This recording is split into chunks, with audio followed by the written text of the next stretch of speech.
Republic cannot kill its own children అంటే ప్రజాస్వామ్య దేశం తన సొంత పిల్లల్ని చంపుకోదు అని. దేశ రాజధాని ఢిల్లీలో కనిపించిన ఈ పోస్టర్ ఇప్పుడు దేశం మొత్తం కొత్త డిబేట్కు దారితీసింది. మావోయిస్ట్ అగ్రనేత హిడ్మాకు అనుకూలంగా ఢిల్లీలో వినిపించిన ఈ స్లోగన్స్ ఇండియా అంతటా రీసౌండ్ వచ్చేలా చేశాయి.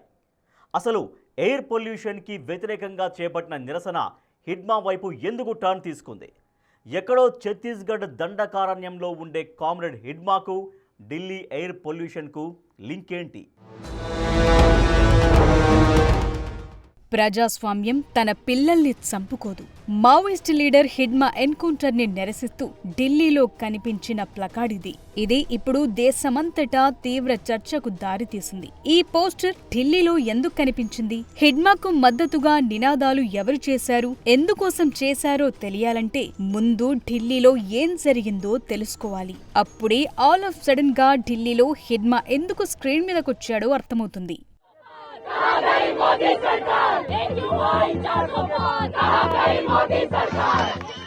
ఈ ప్రపంచంలోని అత్యంత కాలుష్యపూరితమైన నగరాల లిస్టంటూ ఒకటి తీస్తే అందులో మన ఢిల్లీ ముందు వరుసలో ఉంటుంది. శీతాకాలం మొదలైతే చాలు ఢిల్లీ గాలి పీల్చలేనంత ప్రమాదకరంగా మారిపోతుంది. ఊహించలేనంత కాలుష్యంగా తయారవుతుంది. దశాబ్దాలు గడుస్తున్నా ఈ పొల్యూషన్ కు సొల్యూషన్ దొరకటం లేదు. ప్రతి ఏటా ఢిల్లీ గాలి కాలుష్యం గురించి మాట్లాడుకోవటం, చిత్తశుద్ధి లేని పాలనా వ్యవస్థను విమర్శించటం, మళ్లీ వింటర్ సీజన్ అయిపోగానే సైలెంట్ అయిపోవటం కామన్ అయిపోయింది. ఈ క్రమంలో శీతాకాలం మొదట్లోనే ఢిల్లీ కాలుష్యానికి పరిష్కారం కోరుతూ ఇండియా గేట్ దగ్గర జనం మెరుపు నిరసనలకు దిగారు. రోడ్డు మధ్యలో గంట పాటు బైఠాయించారు. ప్లకార్డులు ప్రదర్శిస్తూ నినాదాలు చేశారు. దాంతో ఆందోళనకారులను పోలీసులు అడ్డుకునే ప్రయత్నం చేశారు. అయినా సరే జనం వెనక్కు తగ్గకపోవడంతో పోలీసులు బలవంతంగా వారిని అక్కడ్నుంచి తొలగించేందుకు ప్రయత్నించారు. దాంతో నిరసనకారులు పోలీసుల మధ్య ఘర్షణ చెలరేగింది. ఈ క్రమంలో పోలీసులపై కొందరు కారం పొడితో దాడి చేశారు.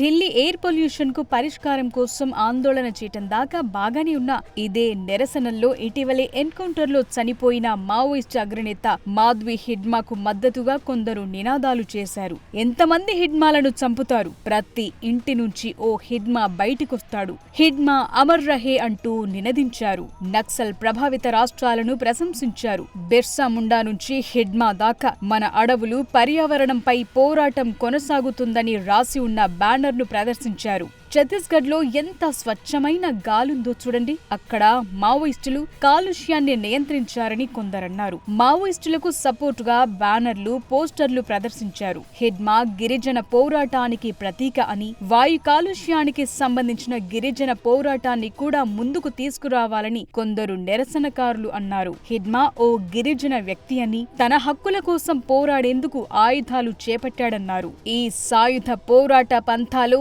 విభేదించి తప్పని చెప్పినా దాని వెనుకున్న కారణాన్ని తిరస్కరించలేరన్నారు. తమ హక్కులను కాపాడుకునే వ్యక్తులను అణచివేయటం కుదరదన్నారు ఆందోళనకారులు. అయితే ఢిల్లీలో నిరసనకారులు చేసిన నినాదాలను బీజేపీ నాయకులు తీవ్రంగా ఖండించారు. ఈ నిరసన అసలు ఉద్దేశాన్ని దారి మళ్లించేలా ఉందన్నారు. అలా ఎయిర్ పొల్యూషన్ కి వ్యతిరేకంగా చేపట్టిన నిరసన సడన్ గా హిడ్మా వైపు టర్న్ తీసుకుంది. ఢిల్లీ నిరసనలపై కేసు నమోదు చేసిన పోలీసులు కొందరిని అరెస్టు చేశారు. వారిలో 6గురిని కస్టడీకి తీసుకుని విచారిస్తున్నారు. నిరసనకారుల నుంచి పెప్పర్ స్ప్రే డబ్బాలను కూడా స్వాధీనం చేసుకున్నారు. వివిధ సెక్షన్ల కింద నిందితులపై కేసు నమోదు చేశారు.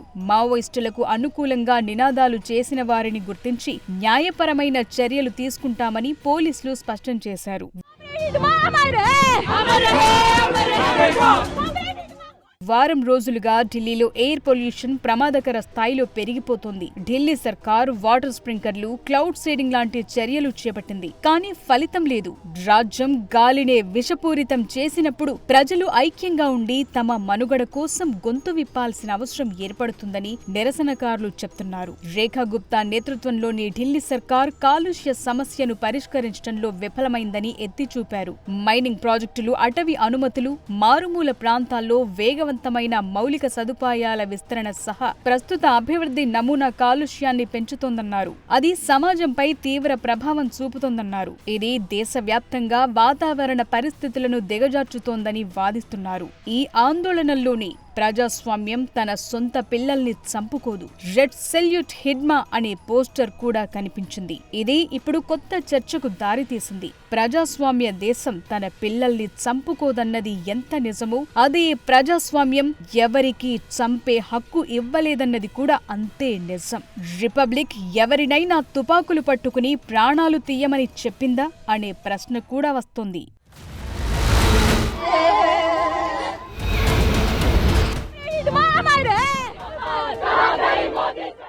ప్రజాస్వామ్య దేశంలో పౌరులందరికీ సమాన హక్కులుంటాయి. అలాంటి పౌరుడే హిడ్మా కూడా.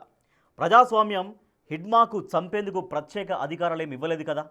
అయినా ఈ దేశంలో ఉంటూ దేశం మీదే దాడి చేయడం కరెక్టేనా? వందల మంది పోలీసుల్ని చంపిన హిడ్మా హీరోనా విలనా? ఇప్పటికిప్పుడు హిడ్మాని హీరోని చేయాల్సిన అవసరం ఉందా?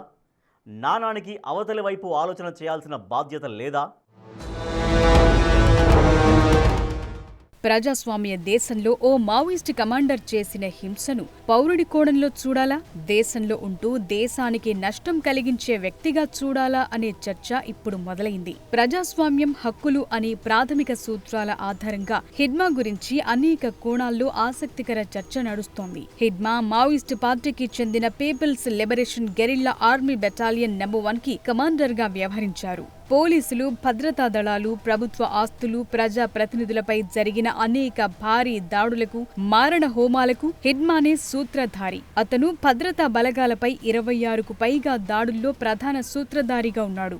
గెరిల్లా దాడుల్లో ఆరితేరిన హిడ్మా వందలాది మంది పోలీసులు, భద్రతా బలగాల చావులకు కారణమయ్యాడు. ప్రజాస్వామ్య దేశంలో సమస్యల్ని పరిష్కరించుకునేందుకు ఎన్నికలు, నిరసనలు, న్యాయస్థానాల లాంటి మార్గాలెన్నో ఉన్నాయి. శాంతియుత పోరాటాలు చేసి తమకు కావలసిన వాటిని సాధించుకున్న వాళ్ళెందరో ఉన్నారు. కానీ హిడ్మా సాయుధ పోరాటాన్ని ఎంచుకోవటం రాజ్యాంగ విరుద్ధమే కాదు, ప్రజాస్వామ్య వ్యవస్థకు కూడా ఓ సవాల్. వందల మంది పోలీసుల్ని, జనాల్ని చంపిన వ్యక్తిని హీరోగా చూడటం అంటే దేశం కోసం ప్రాణాలర్పించిన అమరవీరుల త్యాగాన్ని అవమానించినట్లేనన్న అభిప్రాయాలు వినిపిస్తున్నాయి.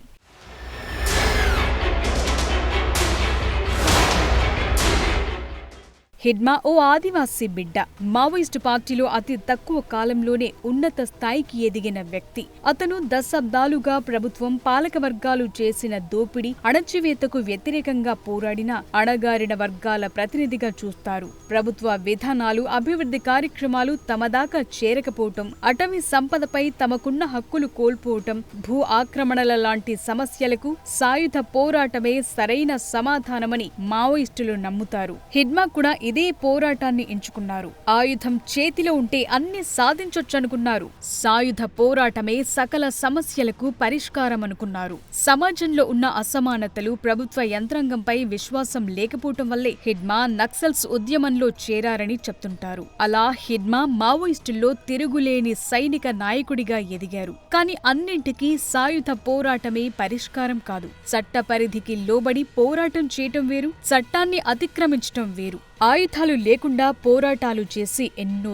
సాధించిన వాళ్లున్నారు. ఆదివాసీ తెగ నుంచి వచ్చి దేశంలో ఎంతో ఉన్నత స్థాయికి ఎదిగిన వాళ్లు ఉన్నారు. మన రాష్ట్రపతి ద్రౌపది ముర్ము కూడా ఓ ఆదివాసీ మహిళే. ఆమె ఏకంగా భారత రాష్ట్రపతి పీఠంపై కూర్చున్నారంటే ఇప్పుడున్న పరిస్థితుల్ని అర్థం చేసుకోవచ్చు. కానీ ఎంచుకున్న పోరాట పంథా వీరు. ఈ క్రమంలో అతను సృష్టించిన హింసే అతని ఎన్కౌంటర్కు దారితీసింది.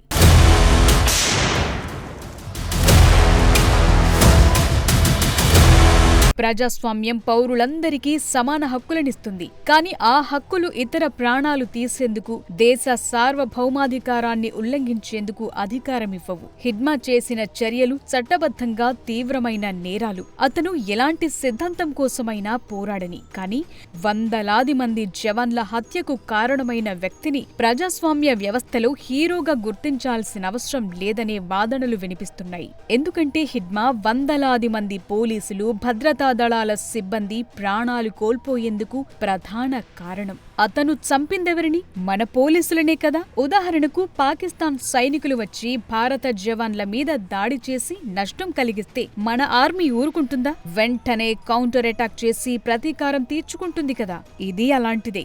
వాడెవడో దేశ సరిహద్దుల నుంచి వచ్చి దాడి చేస్తేనే ఊరుకునే పరిస్థితి లేదు. అలాంటిది దేశంలో ఉంటూ దేశంపైనే తిరుగుబాటు చేస్తామంటే ఏ ప్రభుత్వమైనా ఎందుకు ఊరుకుంటుంది? పైగా చంపుతున్నది ఎవరిని? మన భద్రతా దళాల సిబ్బందినే కదా. వాళ్లవి ప్రాణాలు కావా? వాళ్లకంటూ కుటుంబాలుండవా? మరి వీరి గురించి ఎవరాలోచించాలి? సామాజిక న్యాయం కోసం పోరాడటంలో తప్పులేదు. కానీ హింసతోనే పోరాటం తన గమ్యాన్ని చేరుతుందనేది మాత్రం సమర్థనీయం కాదు. హింస ఎప్పటికీ పరిష్కారం కాదనే విషయం అంతా గుర్తుంచుకోవాలి.